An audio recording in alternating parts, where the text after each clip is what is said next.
Zacarías capítulo 1, y la exposición de esta mañana estará basada en los versículos del 18 al 21. Zacarías 1, 18.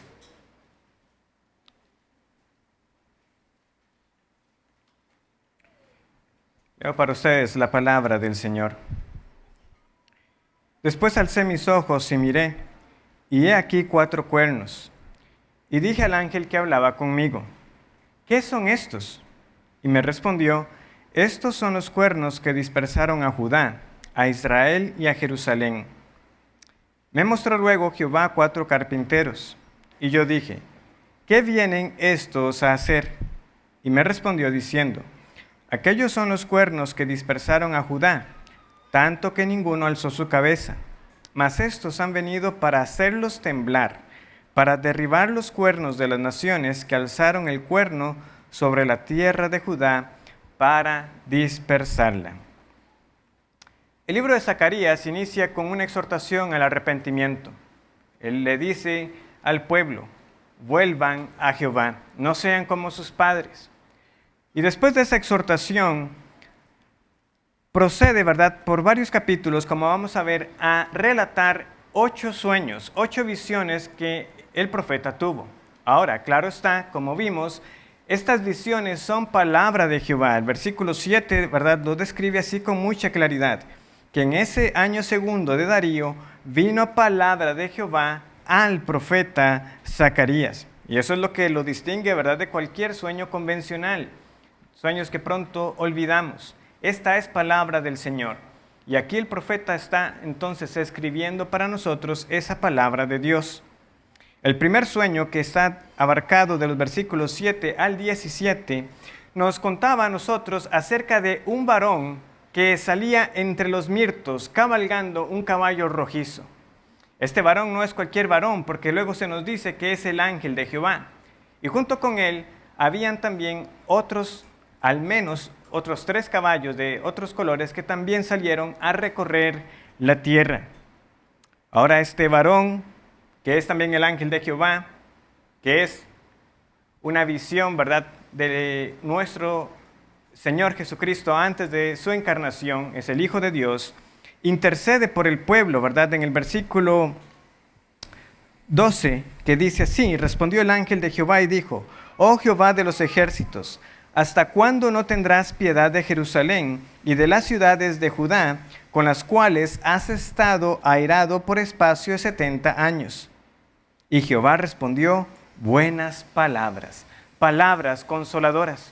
Y esto da la tonada, la temática primordial en este libro, un libro de consuelo y esperanza. Y particularmente en esta primera respuesta, ¿qué es lo que le dice el Señor? Yo estoy celoso por Jerusalén, ¿verdad? Ese celé con gran celo es el Señor diciendo: yo tengo un gran celo por mi pueblo, yo no los he olvidado, y yo voy a castigar a las naciones que se airaron contra ustedes. Esta tranquilidad entonces que tenían las naciones, porque los jinetes llegaron con ese reporte, ¿verdad? La tierra está reposada y tranquila. Pero el Señor dice: esa tranquilidad es temporal. La ira de Dios está contra aquellos que viven en rebelión contra Él y contra su pueblo, y Él dará el pago. Y vendrá el día en que su pueblo, ¿verdad?, disfrutará de la abundancia del bien, y Él consolará a Sión, su pueblo. Él no abandonará a los que ha escogido. De este modo, nosotros vemos que la aparente quietud para los incrédulos tendrá fin. En otra parte, la Escritura lo dice con estas palabras: no hay paz para el impío. Y no la habrá. Pero para el creyente sí hay una respuesta para sus tribulaciones. Llegarán a su fin cuando se complete el número de los elegidos, cuando la Jerusalén celestial termine de ser edificada. Y nuestro Dios sigue salvando hoy, lo que significa que cada día está más cerca nuestro consuelo y salvación final. Y hago este repaso porque esta segunda visión viene a continuar este mensaje de esperanza para el pueblo, recordándole que tiene un Dios que los defiende. Y esta es la segunda visión. Este juicio de las naciones es parte de la esperanza para el pueblo creyente de que un día no habrá más oposición y que Dios tiene todos los medios suficientes para siempre defender a su pueblo. Y mientras tengamos eso en mente, como veremos, estos detalles de estos cuernos, de estos carpinteros, no nos van a distraer del mensaje central. Porque como hemos leído, ¿verdad? El sueño tiene dos partes muy claras. En los versículos 18 y 19 se nos habla de unos cuernos y en los versículos 20 y 21 de unos carpinteros. Entonces esos son básicamente nuestros dos puntos para esta mañana. En primer lugar vamos a ver la fuerza de los enemigos que nos rodean, pero en segundo lugar vamos a ver la mayor fuerza del Dios que nos defiende. En primer lugar tenemos la fuerza de los enemigos que nos rodean. Así inicia esta segunda visión. Después alcé mis ojos y miré, y he aquí 4 cuernos. Y dije al ángel que hablaba conmigo, ¿qué son estos? Y me respondió, estos son los cuernos que dispersaron a Judá, a Israel y a Jerusalén. La visión se nos introduce con esta partícula después.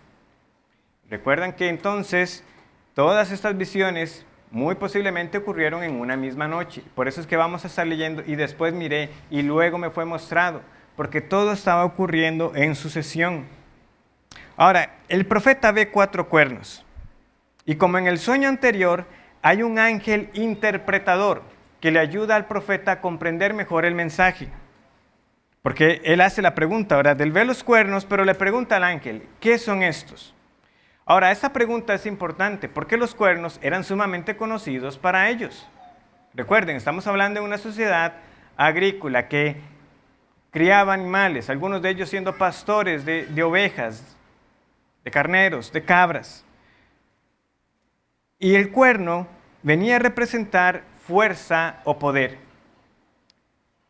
¿Verdad? Los machos dominantes, usualmente en este tipo de animales, ¿cuáles son? Los que tienen los cuernos más grandes y fuertes, son los que usualmente van a ganar los duelos, esos combates que se dan. Si alguna vez han visto uno de esos documentales, verán cómo chocan entre ellos con fuerza, ¿verdad? ¿Y quién va a ganar usualmente? Pues el que tenga esos cuernos más fuertes. Por lo tanto, era muy común en estas naciones, en este contexto, que tuvieran cuernos como señal de esa fuerza o poder. Y por lo tanto, también a veces venía a ser también una señal para el orgullo, ¿verdad? Porque alguien se creía así de fuerte. De hecho, en muchas ocasiones en la Escritura, hay veces que leemos fuerza, poder o fortaleza y realmente la palabra que está de fondo es cuerno, solamente que está oculto para nosotros por la traducción. Por ejemplo, la conocida oración de Ana, ¿verdad? Aquella mujer que oró tanto por un hijo y luego le fue dado primeramente a Samuel, ella oró con estas palabras. Y Ana oró y dijo, mi corazón se regocija en Jehová, mi poder se exalta en Jehová.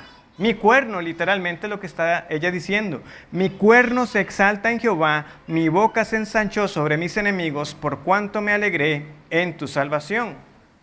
También se usa del Señor incluso en contexto de la salvación. Si por ejemplo leen el Salmo 18, si alguno lo desea buscar, el Salmo 18 dice así, empieza con estas palabras.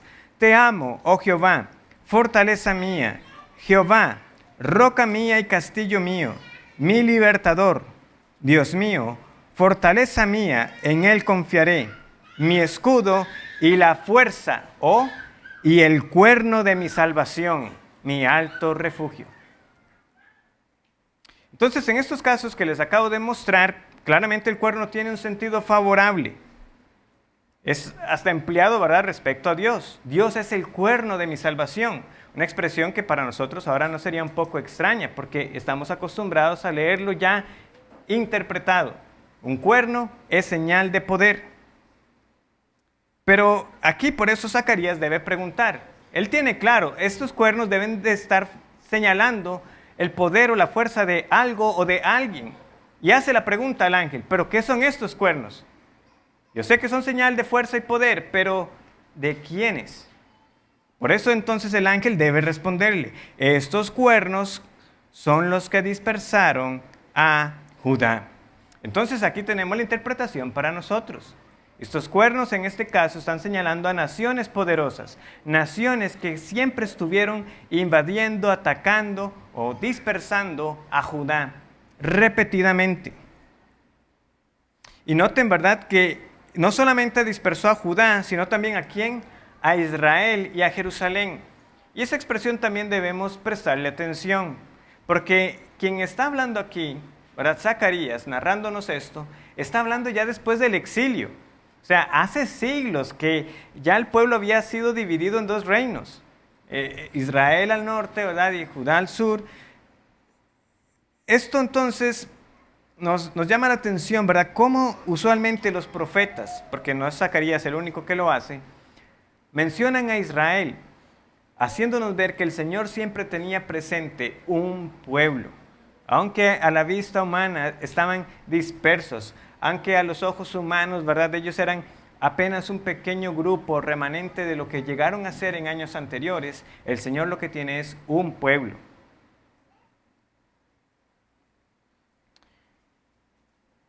Un solo pueblo bajo un gobernante davídico. Esa es la esperanza que ellos tenían y es la esperanza que seguimos aguardando nosotros cuando venga ese descendiente de David que se va a sentar en su trono para siempre.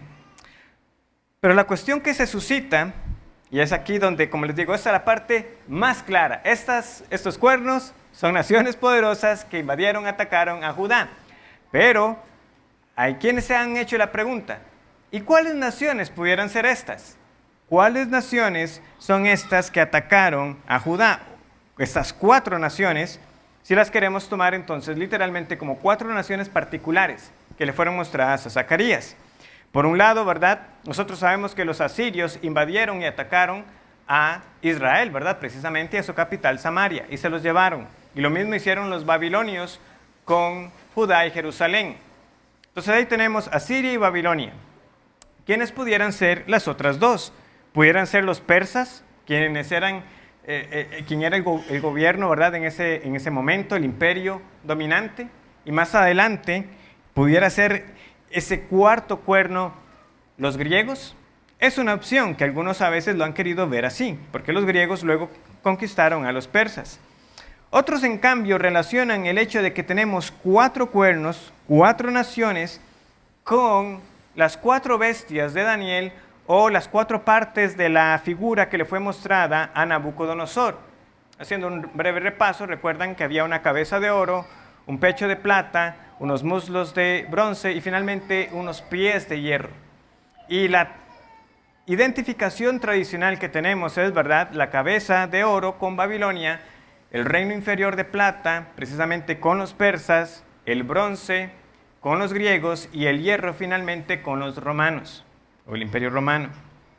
Entonces algunos dicen, esas son las 4 naciones. Llama la atención que si nosotros leemos la visión de las bestias en Daniel capítulo 7, recordarán que de la 4ª bestia salen ¿qué? Unos cuernos, pero particularmente hay un cuerno más fuerte que hace guerra contra los santos y los vencía. Eso es Daniel 7:21. Entonces es una muy buena opción. Había un cuerno, ¿verdad?, que estaba haciendo guerra contra los santos y los vencía.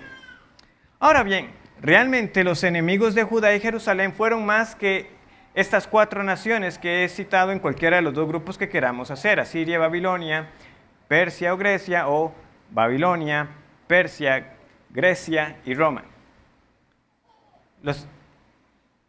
Los judíos tuvieron enemigos por todos lados.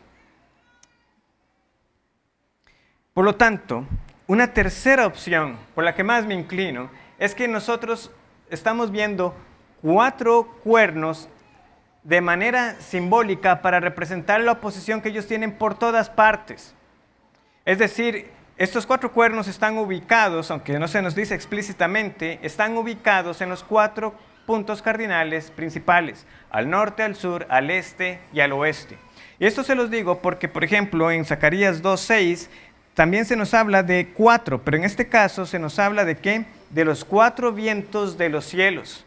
Y más adelante en Zacarías 6, versículo 5, también tenemos, estos son los 4 vientos de los cielos. Por lo tanto, no es extraño que tengamos el número 4 en Zacarías para dar a entender, ¿verdad?, todo todo el mundo, todo lo conocido, desde sus 4 puntos, norte, sur, este y oeste.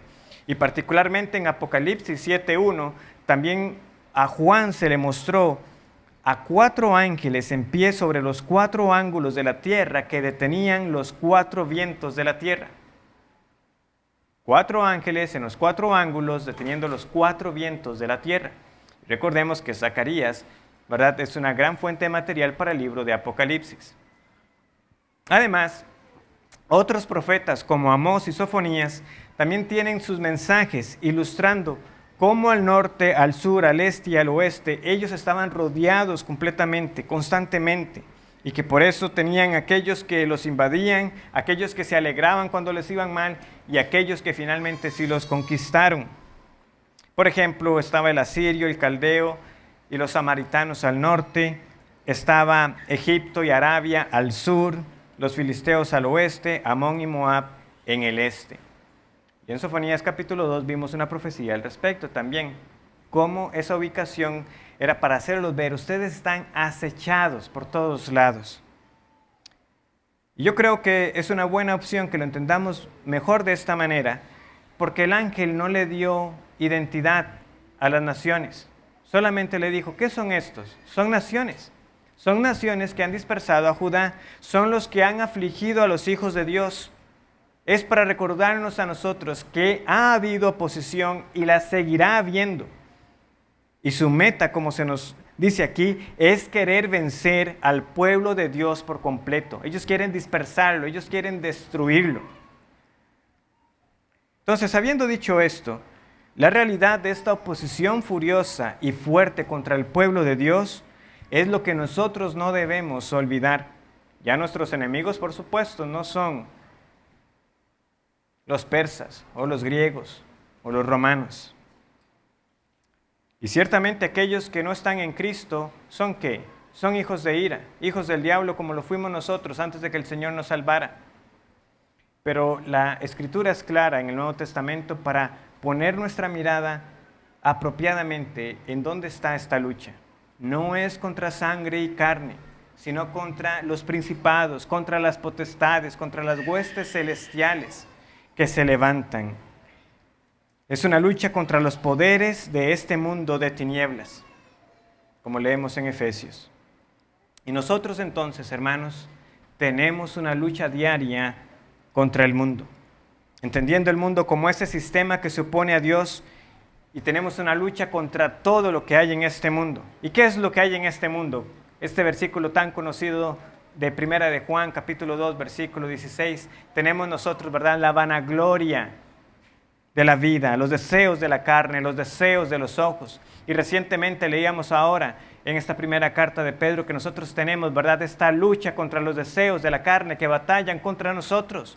Hay una lucha, hay una batalla, hay enemigos que quieren destruirnos. Y como cristianos no podemos vivir como si no hubiera una batalla, como si no estuviéramos en una lucha. No por nada se nos describe también a nosotros como soldados de Cristo. Nosotros no podemos perder toda la riqueza de descripciones que tenemos. Somos llamados dulos, esclavos, sí, pero también somos llamados soldados. Estamos en una batalla, reclutados para agradar a aquel que nos tomó por soldados. Y por eso el apóstol Juan nos advierte, tengan cuidado de amar al mundo, porque el mundo lo que busca es nuestra destrucción. El mundo vendrá con su engaño para seducirnos, haciéndonos creer que un poco de mundo no está mal. Pero Juan nos dice, tenga cuidado de amar al mundo, porque el que ama al mundo, entonces el amor del Padre no mora en él. Y el mundo pasa y sus deseos, pero el que hace la voluntad de Dios permanece para siempre. El mundo no permanecerá, pero eso es lo que nos quiere hacer olvidar. Y todo aquel que ame al mundo compartirá ese fin, pasará. Se acabará junto con sus placeres pasajeros. Si ustedes leen el versículo 21, ¿cómo dispersaron estas naciones a Judá? Dice que lo dispersaron tanto que ninguno alzó su cabeza. Esta imagen la podemos ver muy clara en las victorias que el Señor le dio a Josué. Ustedes recuerdan cuando Josué salió con el pueblo y tuvo lucha contra unos reyes. ¿Qué hizo con esos reyes? Los puso en el suelo y los pisó. Esa es la furia con la que el mundo quiere atacar al pueblo del Señor. No lo olviden. Nos quiere vencer por completo. Nosotros sabemos cuál será el fin de los que se van tras el mundo. Perecerán. No seamos necios, no seamos insensatos. Esta es una batalla y vienen con furia y vienen con fuerza. Ciertamente nosotros proclamamos la victoria de Cristo. Él ya venció a Satanás, Él ya venció a esas huestes, pero el hecho de que estén vencidas ahora en este siglo presente no significa que sean inofensivas. Porque por la misma razón tenemos la advertencia del apóstol Pedro diciéndonos que el diablo anda como león rugiente buscando a quien devorar. Sí, el que es del Señor no perecerá, pero ¿para qué exponerse innecesariamente a ser herido por no tomar en serio la palabra del Señor de que hay enemigos que quieren verle a usted claudicar y ser destruido en última instancia? Si usted es del Señor, ¿cómo está usted viendo esta lucha en su vida? ¿Está viendo esta lucha? ¿Está viendo que hay enemigos por todas partes? ¿Está viendo que en un sentido parece que no hay respiro en la vida cristiana? Cuando parece que hay una situación que ha sido superada, hay más. Que el Señor permite para seguir probando nuestro carácter, para seguir probando a aquellos que son de Él, para seguir mostrándonos cuán dependientes somos de Él. Porque esta vida cristiana no se vive en nuestras fuerzas. ¿Está usted atento a cómo el enemigo está buscando vencerle? ¿Por dónde quiere infiltrarse? ¿Por dónde quiere causar el mayor daño? ¿Está usted vigilante? ¿Y está peleando usted con la armadura espiritual que nos ha sido dada? Son preguntas que tenemos que hacernos. Ahora, luego de describir a estos cuernos, tenemos el segundo acto de la visión, que ilustra la fuerza superior del Dios defensor. Y esto por medio de unos hombres que se nos describen como carpinteros. ¿Verdad? Dice el versículo 20. Me mostró luego Jehová 4 carpinteros, y yo dije, ¿qué vienen estos a hacer? Y me respondió diciendo, aquellos son los cuernos que dispersaron a Judá, tanto que ninguno alzó su cabeza. Mas estos han venido para hacerlos temblar, para derribar los cuernos de las naciones que alzaron el cuerno sobre la tierra de Judá, para dispersarla. Vemos aquí entonces a estos hombres carpinteros como instrumentos del juicio de Dios. Vean que Zacarías no pregunta por la identidad de ellos. Él no pregunta quiénes son, sino qué vienen a hacer. Vean que la identidad pasa a un segundo plano. ¿Qué vienen a hacer estos carpinteros? Ahora, para entender un poco mejor la visión, yo sí creo que ayudaría más si en vez de carpintero aquí tuviéramos la palabra artífice o artesano, o mucho mejor todavía, herrero. La razón por la que digo esto es que la palabra que tenemos ahí, carpintero, que de hecho así se traduce también en muchas otras partes, es una palabra más general. Es para referirse a alguien que es habilidoso trabajando en algo. Es entonces usada para hombres que realizaban diferentes oficios, la mayoría de ellos manuales. Entonces a veces aparece como albañil, por ejemplo, a veces aparece como grabador. Se usaba para aquellos que también eran diestros para trabajar con las telas, pero particularmente también aparece como los artífices de hierro. Por ejemplo, pueden buscar 2 de Crónicas, capítulo 24.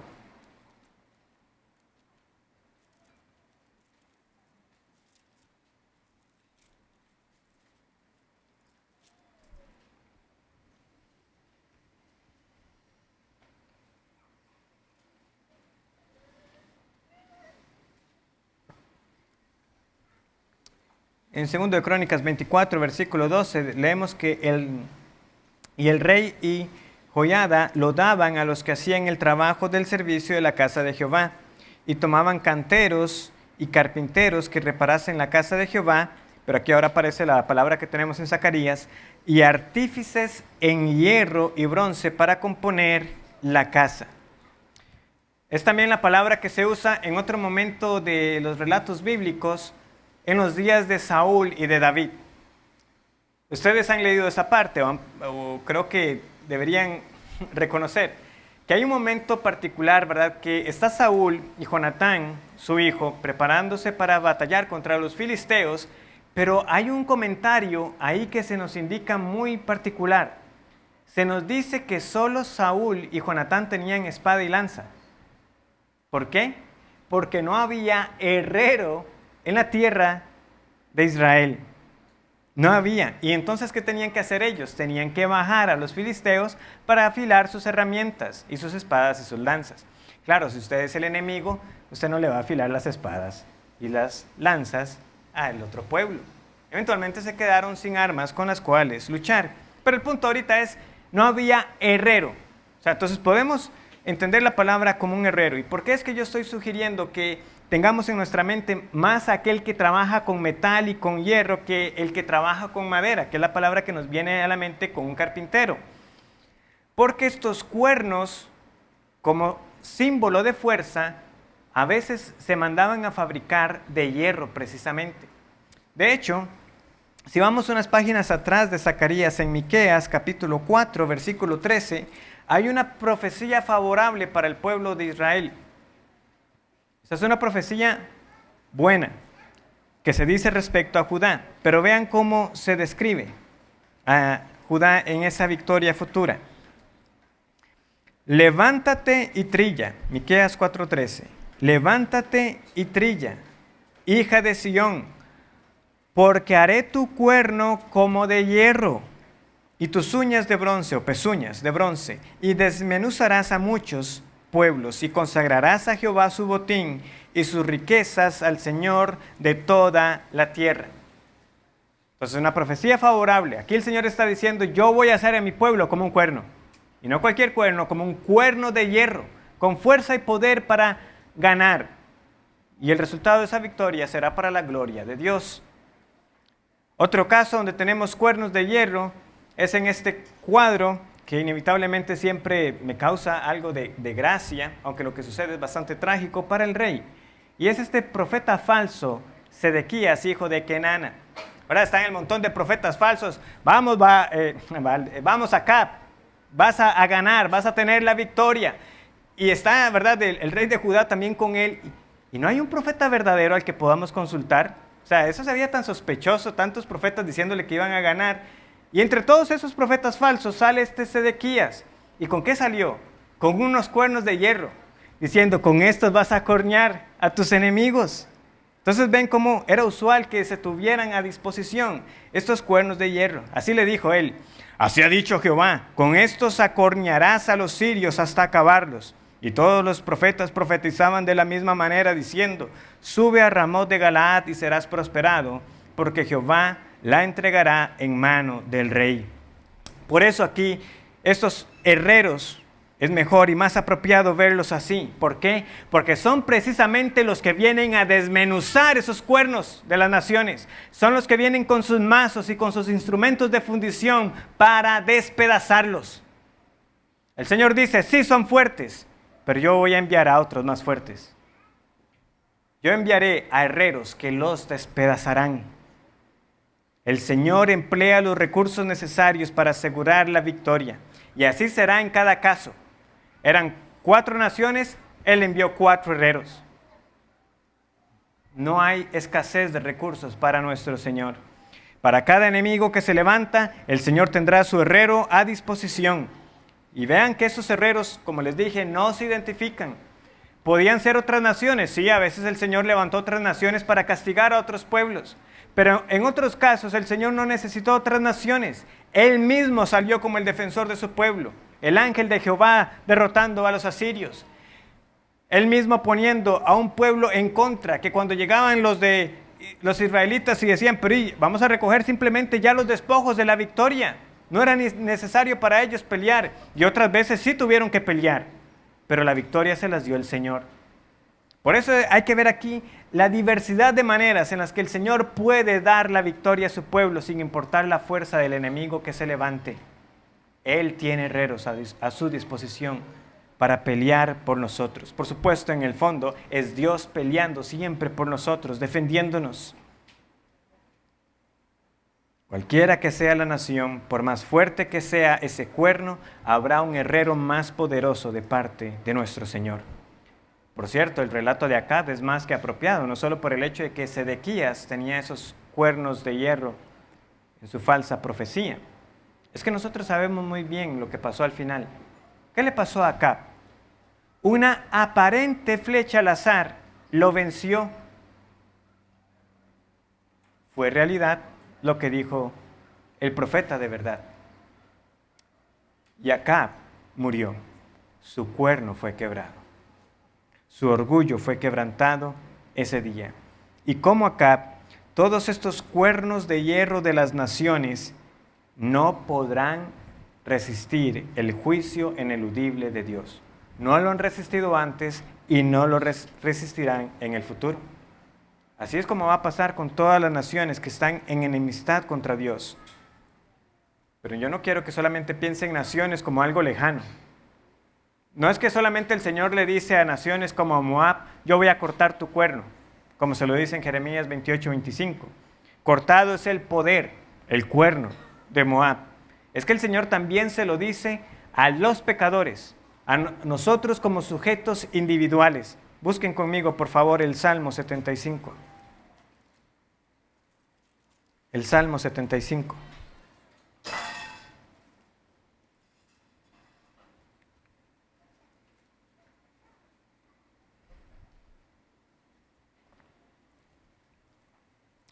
Salmo 75, 10 dice así: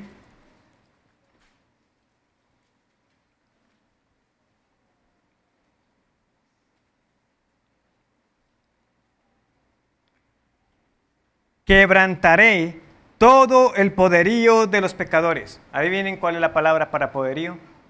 Cuerno. Quebrantaré todo el cuerno de los pecadores, pero el poder del justo será exaltado. Hermanos y amigos, no podemos perder el punto de esta visión. Es que es muy sencillo. Hay quienes se oponen al Señor, pero el Señor tiene mayor fuerza para vencerlos. Y ese es el consuelo para nosotros, porque quiere decir que no hay nada ni nadie que pueda separarnos a nosotros de nuestro Dios.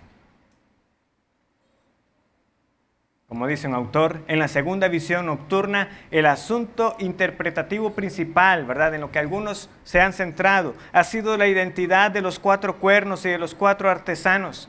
Muchos intérpretes asocian los 4 cuernos con la imagen cuádruple o las 4 bestias del libro de Daniel. Otros opinan que el número 4 es representativo de oposición universal, más o menos como el empleo de los 4 vientos del cielo.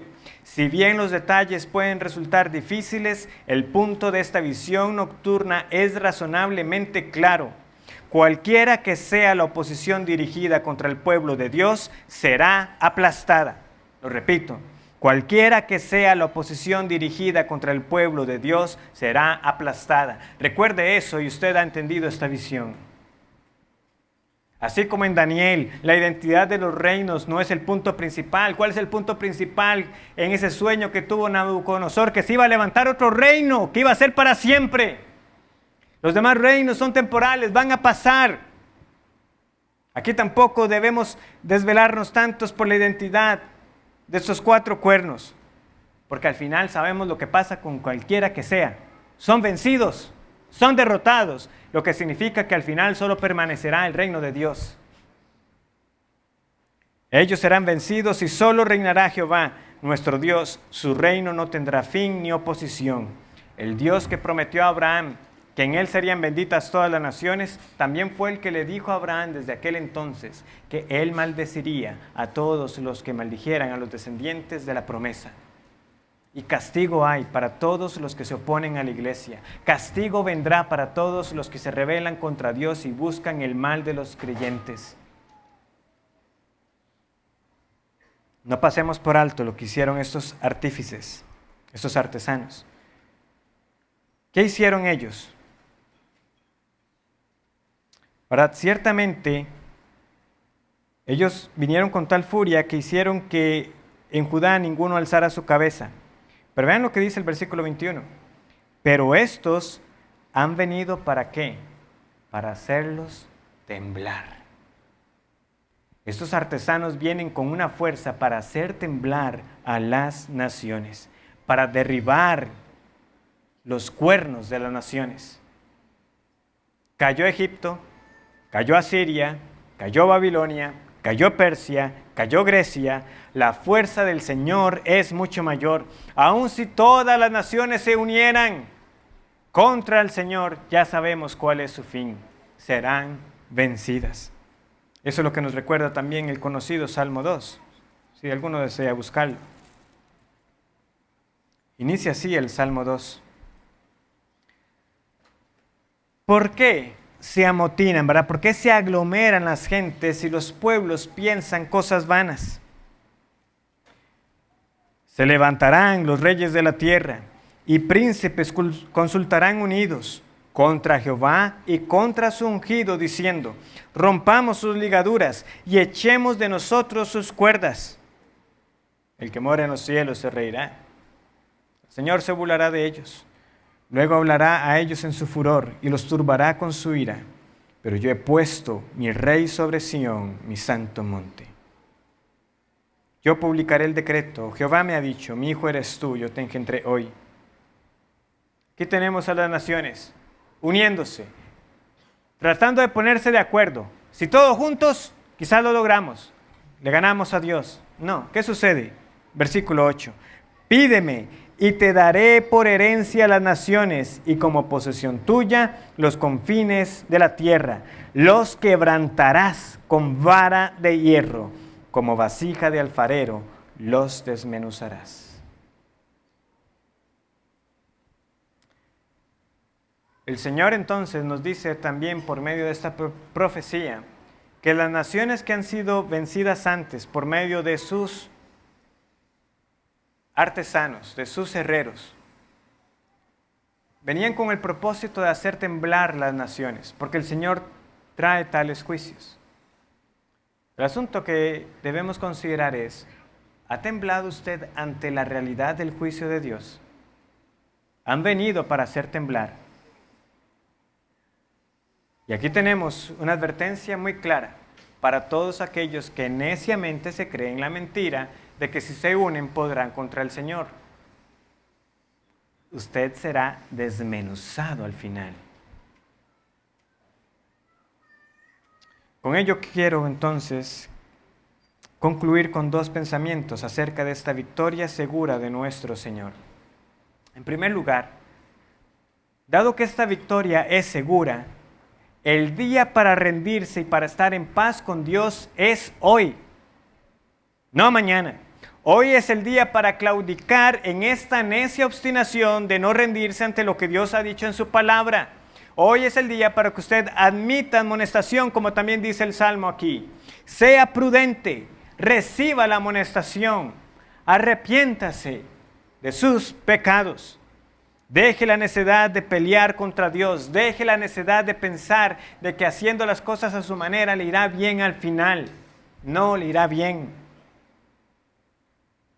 Deje de querer seguir razonando y convenciéndose de que no hay un Dios y de que si lo hay no es como lo están describiendo.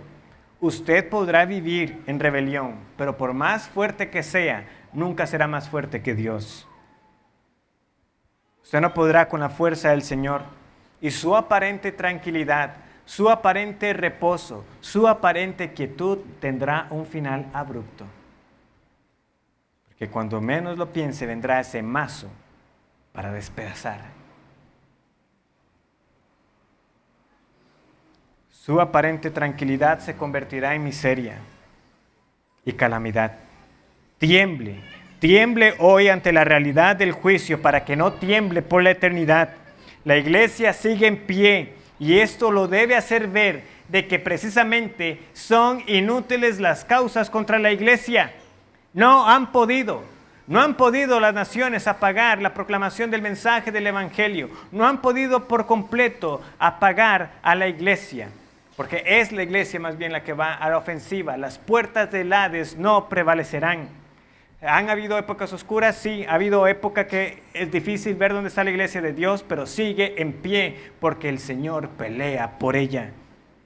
Sea prudente, reciba la amonestación de quienes le anuncian el porvenir que le vendrá de persistir en este camino de maldad. Y en segundo lugar, la segura victoria de Dios es un aliciente para pelear la buena batalla con fe. Para usted, creyente, para usted, hermano, esta segura victoria de Dios nos anima para pelear con fe y esperanza. Dijo Spurgeon, el predicador del siglo XIX, tengan la seguridad, ustedes que tiemblan por el arca de Dios, que cuando los cuernos se vuelvan molestos, los carpinteros serán encontrados. No necesitas preocuparte por la debilidad de la iglesia de Dios en ningún momento. Puede estar creciendo en el rincón de la chimenea, el hombre que hará temblar a las naciones. Los Crisóstomo pueden surgir de nuestras escuelas andrajosas y los Agustín de la más densa oscuridad de la pobreza de Londres. El Señor sabe dónde encontrar a sus sirvientes. Pueden estar en las universidades de Cambridge o en Oxford, o posiblemente en la cabaña del campesino. Yo tomo estas palabras de Spurgeon no para que seamos indiferentes a la condición de la iglesia, ¿verdad? No, eso sería irse al otro extremo. Bueno, sí, la victoria es segura, no tenemos nada que hacer. No, porque la victoria es segura, esforcémonos por la causa del Señor y hagamos lo que tenemos que hacer. Pero en el fondo sirve para que no nos desesperemos, como si sirviéramos a un Dios impotente. Como es que si nosotros no hacemos, Dios no puede. No, no funciona así. Precisamente porque Dios todo lo puede, esforcémonos. Hay mucho de lo que la iglesia debe arrepentirse y nosotros como iglesia local tenemos todavía mucho que corregir. Pero para cada obstáculo, para cada enemigo, para cada tentación, el Señor nos da los medios para enfrentarlos, para resistirlos, porque su gracia es mayor, porque su fuerza es mayor. Hermanos, Él tiene el poder para cortar todo cuerno que venga contra nosotros. Y Él levantará a hombres y mujeres fieles que serán victoriosos sobre las artimañas del enemigo. Como cantamos con este himno, es nuestra la victoria con Él por capitán. Es fuerte el enemigo, pero Cristo sin igual. Y como dice al final, y a todo el que venciere, corona se dará, y con el Rey de gloria por siempre vivirá. ¿Ha meditado usted en las bellas palabras que tiene ese himno? La confianza con la que nosotros podemos estar firmes en la vida cristiana. Estemos firmes, hermanos. Esta lucha podrá en ocasiones parecer larga a nuestros ojos. Es como si no viéramos el día en que ya estemos libres del pecado y de la muerte y de poder servir y hacer todo para la gloria de Dios, libre de malas motivaciones y de orgullo y de imperfecciones. Pero este mensaje viene y nos recuerda, un día sí será así. Un día ya no habrá más oposición, no habrá más pecado, no habrá más muerte y serviremos a nuestro Señor para siempre. Estemos firmes, hermanos. Ese día vendrá. ¿Lo cree usted? Oremos.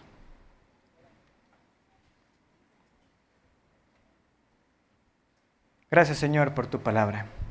Gracias por decirnos a través del profeta que tuya es la victoria. Que tú eres nuestro Dios defensor. Que en Cristo podemos nosotros vivir vidas victoriosas sobre los enemigos del alma. Y que muchos tomen conciencia de cuál será el fin de que les espera si piensan que en su rebelión podrán salir victoriosos. Quebranta sus corazones duros, obstinados, que se aferran al pecado, que levanten hoy la bandera de rendición. Gracias nuevamente te damos entonces por tu palabra. Llévanos con bien a nuestros hogares, considerando una vez más la amonestación y consuelo que has traído para nosotros hoy. En Cristo oramos. Amén.